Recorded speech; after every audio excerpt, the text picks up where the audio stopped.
And that's the point, isn't it? How do these people operate? How did Trump end up as a self-confessed sex offender with incredible far-right sympathies and a long, long history of absolutely stone-cold racism? How did he end up winning the support of people? And let's not even think about American voters. Let's think about people in Britain who presumably are still not embarrassed to admit support for Trump. So how did he do that? Well, he did that in a really easy way. He inflated and sold the notion that all, in the case of, I guess, British supporters, all Muslims were your enemy. Back in America, he had to chuck in Mexicans because there weren't many Muslims in America, but he brought Mexicans in. They're all your enemy. They're going to nick your jobs. Oh, and they might kill you as well, and they're criminals, and they're scumbags. And he did all of that, right? So British people who like Donald Trump,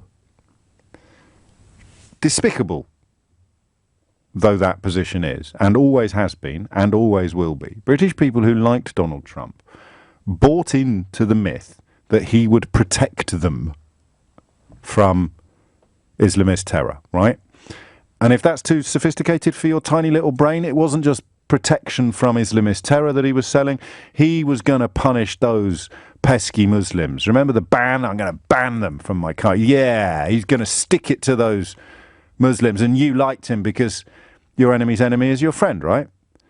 So now he has essentially fired the starting pistol for a bombardment and a ground war that will see Islamic State terrorists escape from prison.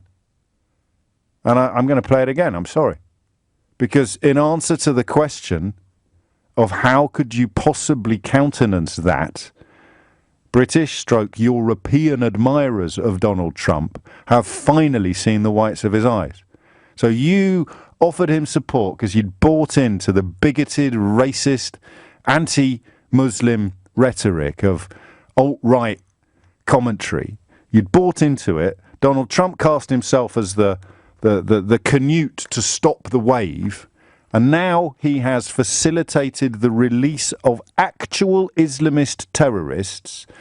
And when asked how on earth could you have done such a thing, he said, well, they're going to be escaping to Europe. That's where they want to go. They want to go back to their homes, but Europe didn't want them from us. We could have given it to them. They could have had trials. They could have done whatever they wanted. But as usual, it's not reciprocal. You know my favorite word, reciprocal. That's all I want. I don't want an edge. I just want reciprocal. And it's not reciprocal, Steve. It's not a fair deal for the United States. And when President Obama took the PKK, you know, when they bring in PKK, that's a tough deal because that's been a mortal enemy of Turkey. So when you bring them into a partnership, it's a tough situation. And there it is. All the phone-ins, all the editorials, all the fulminating online commentaries explaining about how awful Islamic State is and how the threat of Islamic State somehow infiltrating Europe was a very strong reason to get out of the European Union. Yes, I'm looking at you. You fell for all of this.